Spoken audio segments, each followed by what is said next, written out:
Day 26 of the travel vlog. Yeah, we're flying away, aren't we? We are. So where's the next stop then? So day 26 of the vlog, we are talking about Borneo, because from Perth, after seeing your daughter, we are going to be going to Borneo, and we've done some research as usual. And originally we thought we allowed a month for Borneo, because the whole idea of our travelling is slow travel, so that we're not packing and unpacking too much. Yeah. However, I think since we've done the research, we may possibly change that. To 2 weeks or something like that. We might lessen it a little bit, and we'll explain why as we're going along. And it's all based around the research that we've done. So, but that's what I love about, that's what the channel's about, Freedom Lifestyle. It is about slow travel, being part of Freedom Lifestyle. But obviously, if you're in an area, you can pop in for a week or two if it's somewhere you don't want to stay for a long period of time. Yeah, and it's having the flexibility. Having the freedom to do that, Yeah. So one thing that I was first interested in what Debbie's found out is Borneo is shared by Malaysia.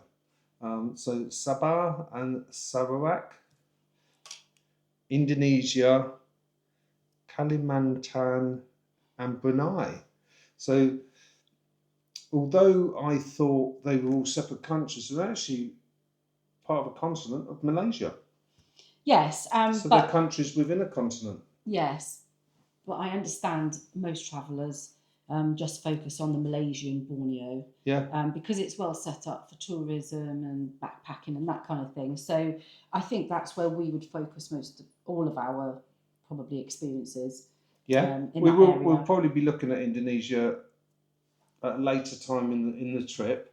But yeah, I was just surprised how many countries. So it's not Malaysia. I thought was a country, and it isn't. So that was something I've learned today. Well, the main thing to do in Borneo, as you probably know, is go and see the orangutans. Yes. Because it is world known for that, isn't it? It's world renowned for the orangutan experiences there, and that's the main reason that I want to go. It's what drew us there, wasn't it? Whilst we were in the area, we thought we've got to go because of the orangutans. There wasn't anything else that really drew me there, although my daughter had been there. Yeah. On a school experience many moons ago, and she loved it. It was just to go and see the orangutans for me, really. Mainly that was my driving force for visiting Borneo, and it's something that I've wanted to do for many, many years now, and I don't know why.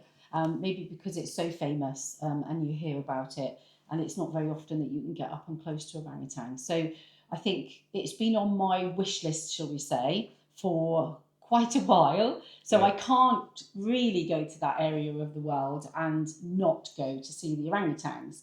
And our research is telling us that there's a couple of places that you can go and have that kind of experience.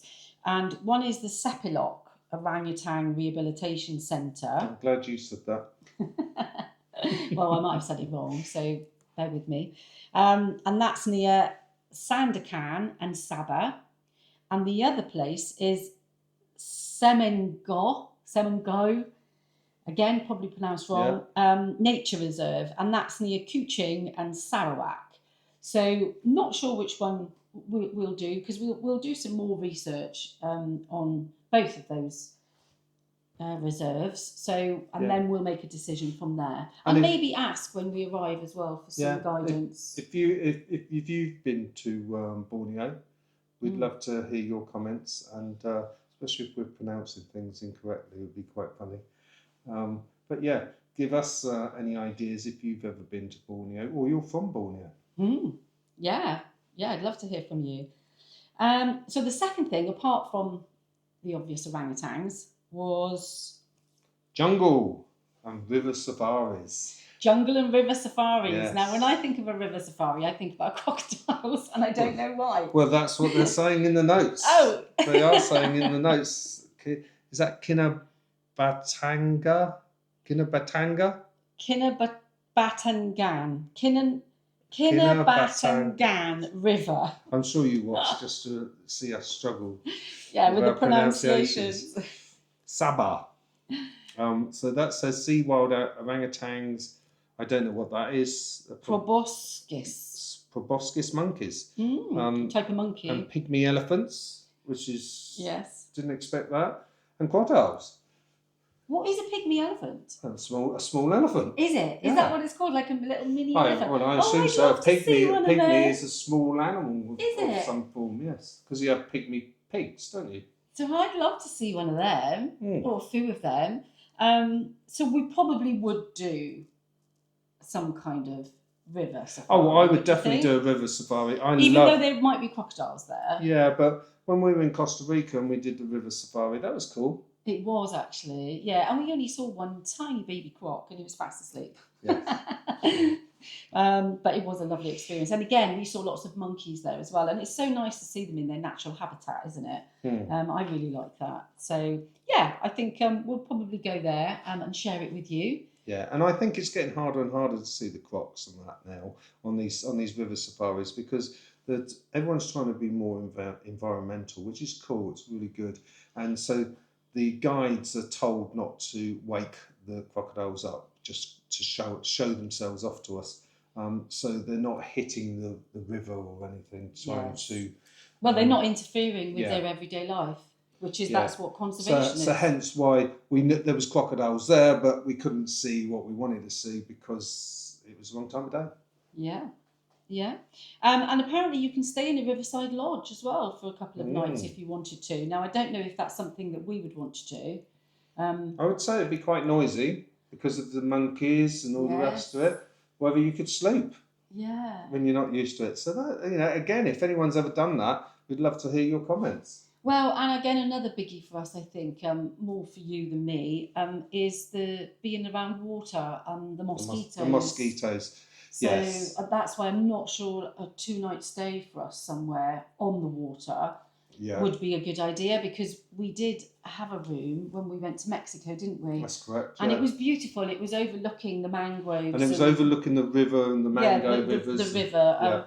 And it was as beautiful as it was. We couldn't open our balcony doors or go out on the balcony because of the mosquitoes. Because you just got bitten. I was destroyed on that holiday for bites. Yes. And the thing is, it ruins your holiday, doesn't it, really? So that's something for us to consider as well about, obviously, Borneo as a destination because it sounds like it's very jungle. And well, it does say in the notes to be really aware of it and to make sure you got repellent. Because it is pretty bad for mosquitoes. Yeah, so that's another sort of big consideration for us. After the jungle and safaris, jungle and river safaris, we come on to climbing. Again, not something that I'm into. Well, I don't think it's climbing in the sense of climbing like that. I think it's a trek. You climb up and it's Mount Kinabalu. It's quite iconic and it's the highest peak in the whole of Southeast Asia. Yeah. So that tells me if there isn't a cable car to get to the top, I'm very unlikely to be going up there. Well, it does say it's tough, but it's a 2-day hike. 2 days? It's 2 days. Definitely. I'm definitely not going. Yes, and it says it's tough. And when they say it's tough, they mean that, don't they? Yes. And you would need a guide and a permit before you do anything like that. Yeah. So that's something that obviously we won't be doing. I think that's for the younger generation or the fit guys. Yes. If you are a trekker and it's something you would like to do, we'd love to hear about your trekking experiences and how you've been able to do these treks because it kind of scares us a bit. Yeah, just not fit enough. Sadly, just not. Yeah, we're in more into comfort, aren't we? Yeah, well, especially in those temperatures as well. You have to be realistic. Yes. And as I've mentioned a few times, I'm asthmatic as well. So I have my own challenges just, walking up a hill, shall we say. So anyway, moving on from that, what's next? Island hopping and diving. This is where I think you would love it. Again, I love island hopping. Sipadan. Sipadan Island. World-class scuba diving. Now, I've never done scuba diving, apart from in a swimming pool on holiday.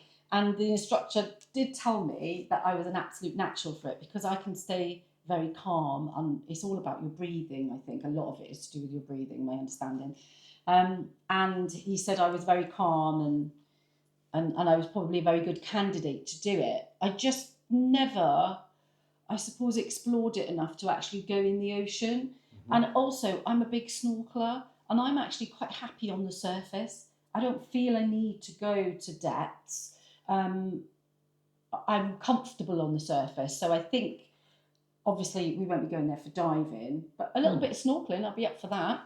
So, again, if you like scuba diving, it's an ideal place for you. From the sounds of it, it's world-class scuba diving. And then we've got, is that Mabu and Kapalai? Kapalai, maybe? Kapalai. And that's great snorkeling. So maybe we'll go there then. Yeah, and there's dive lodges. I wonder what dive lodges. I presume it's just lodges where you stay and you go diving. You just go straight diving, yeah. Cool. There's one more, Tunku Abdul Rahman Marine Park. And you get there from Kota Kinabalu, and that's just an easy beach getaway. So if you just want to see a beautiful beach setting, I suppose. I mean, from what my daughter said when she went, it's a massive nature reserve, so it's all about nature out there. Yes. Moving on from that, we have visit Sarawak's caves and tribes. Now that sounds interesting, doesn't it? Tribes. Yeah. As long as they're not hungry that day.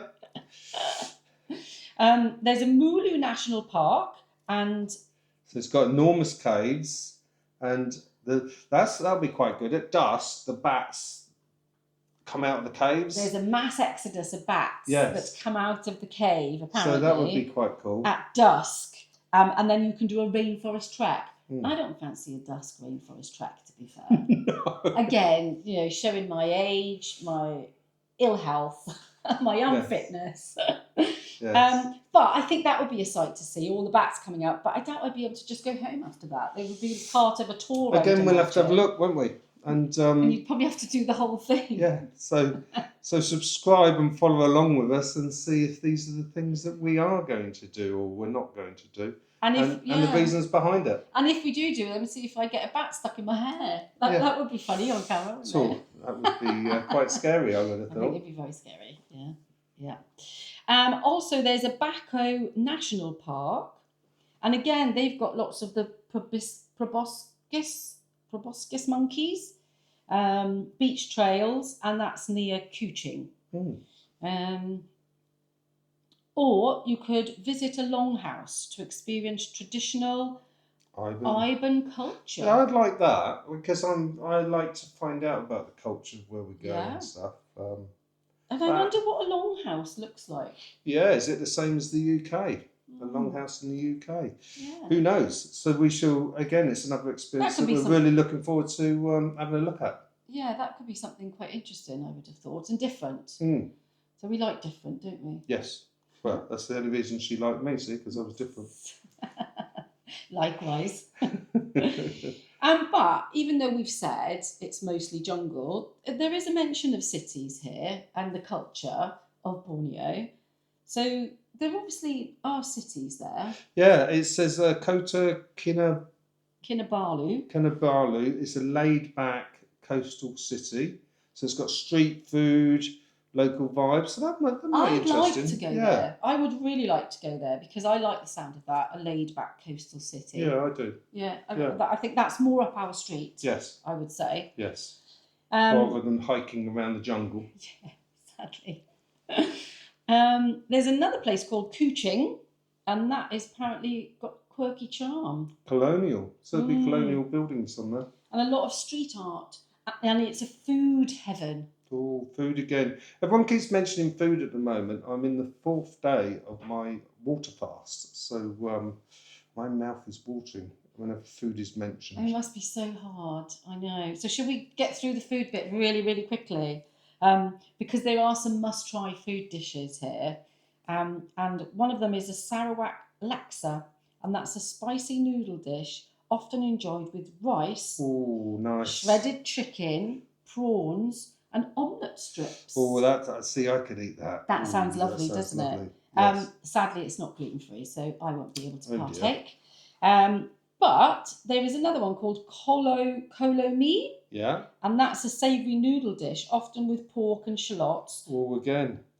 topped with fried onions and barbecue pork. Sounds lovely. Now, I think that can be made gluten-free, but obviously I'll just need to check. Mm. And the last one is an umai. Now, this is definitely not one for me.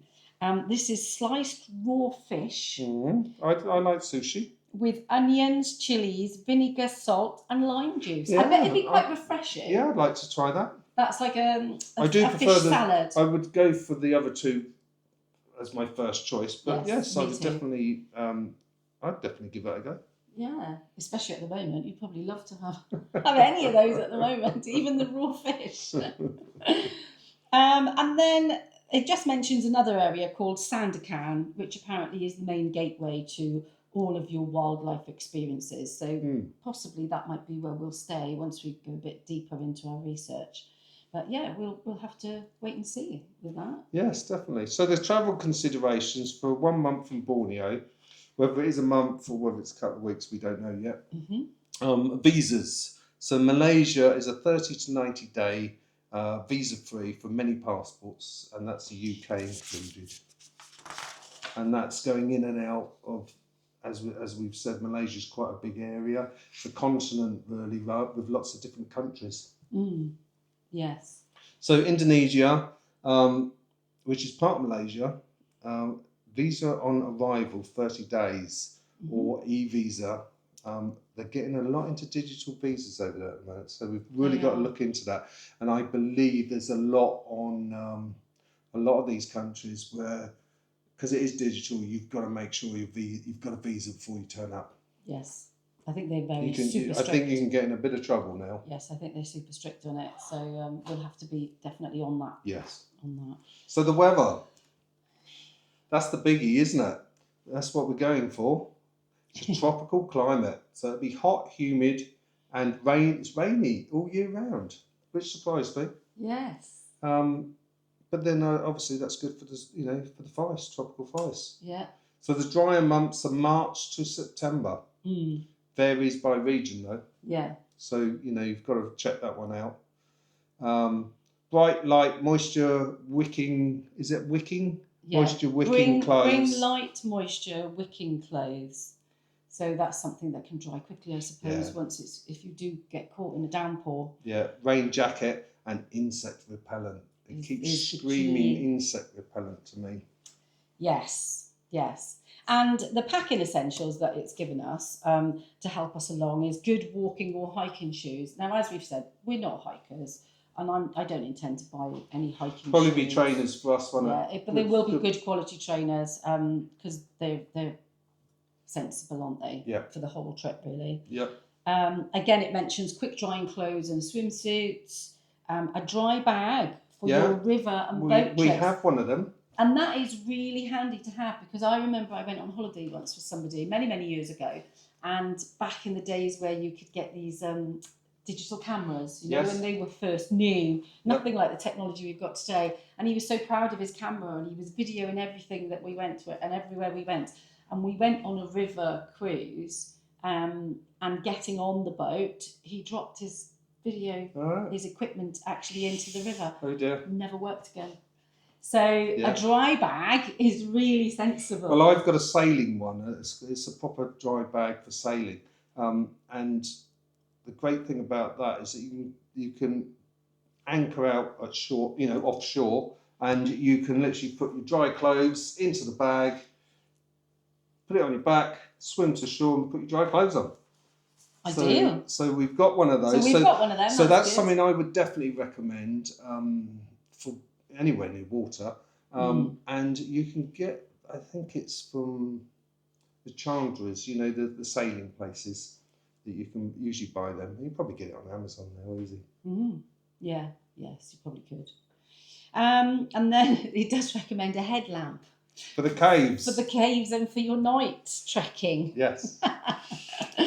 And then a reusable water bottle. And it does actually advise here to avoid plastic, which I think is really good. I do. I think it's really nice because, the environment is so important, and the fact that places like this now are really trying to do something about it is brilliant. One thing I would say though, what I would prefer myself, if we're going to get these water bottles that aren't plastic, a decent one, like a flask, I suppose. Yeah. I wouldn't want to carry a decent one around all the time because there's a fair bit of weight. So I would probably want to look at buying one when I was in certain areas. Oh yes, yeah. Oh, me too. Instead of carrying it with us. No, I don't think we need to buy it. No, yes, you're right. I think we would just pick one up in that country where it's needed. Yep. Because most of the other things we're probably likely to be doing, we wouldn't necessarily need it. Yeah, again, with slow travel, you've got to remember it's okay getting these trinkets and getting all these things, but you've got to take it to your next destination. Exactly. Yes. So the next thing, money. The big one. And do you know, this surprised me a little bit about the money. Has it? Yes. If we read through. So basically it's the Malaysian ringgit that's used. ATMs are available in the cities, but cash is king. I love that. Cash is king. I haven't heard that for years. That was my dad's saying forever and a day. It was cash is king. Cash is king. And the fact that our research has said that to us has really made me mindful now of we have to make sure, even if we only go there for 2 weeks, we have to have enough cash. Yeah. Because clearly you can't. Maybe in some there's areas you may not. There'll be ATMs in the big areas, in the cities. No, but I mean, you may not be able to use your digital currency. No, you might. It might be cash. Sounding like. Yeah, there's a possibility, especially with the more untouristy bits, that it will be cash. Yeah. So I mean, I love that though. We'll have to get out of the habit of just going bing, bing, bing. I love that though. Yeah, because I get behind my dad with his famous saying, "Cash is king." Cash is king. Get in there. And then it does talk about the budget, but I'll be completely honest, and I haven't done my in-depth research to know what this is in British money. Okay. But it does say for the Malaysian ringgit to allow 100 to 200 a day, but lower if for mid-range. Yeah, lower if you're backpacking. Yeah. But apologies, I don't know what that equates to in the UK. I'm sure you can look it up on Google. Yeah. Oh well, once we're there, we'll obviously be able to explain all of that to you anyway. It briefly talks about accommodation. Okay. So guest houses, eco lodges and backpacker hostels are common. Yeah. Book ahead for places like, what's that say again? Kinabatangan. Cool, you cracked that, didn't you? Mulu and is that Sipadan. Sipadan. So they must be the more touristy areas. They're probably the areas we'll end up in then. Probably, yeah. Transport. Now there are buses between the major towns. They're very cheap. Very slow. But it says they're very slow. And it also reminds me, when I read that, I thought, remind me of, what's that? There was a film where she was a novelist and he was an adventure seeker. Michael Douglas. Oh, Romancing the Stone or something. When the bus stops in the middle of the jungle, and everybody just gets off and starts walking off. Because nobody's coming to fix that. Oh, I don't remember. That's the first thing that reminded me. Well, I remember a few years ago being in one of the Caribbean islands, and we were on a bus going on a tour, and the bus stopped in the middle of the road, and basically just there were people rioting, like fighting each other on either side, and the bus just stopped and waited for them to stop fighting. And then go on. And then we just carried on the tour again. It was a very bizarre situation. But let's hope that's not going to happen. Yes. Yes. I think, we don't want to scare you off. I think it's very slow travel, though, is what they're saying. Which will suit us. Yeah, but it doesn't say anything about aircon. I'm wondering if these buses have even got aircon. Maybe they won't. So they do recommend domestic flights. If you're going to be travelling. Well, Malaysia is quite a large area, actually. So there's lots of small islands, which is, like I said, it surprised me. It's different countries, so it's actually makes sense that there's domestic flights. Yes, Yeah, that's only if you're covering large areas, though, which Yeah. I doubt we will be.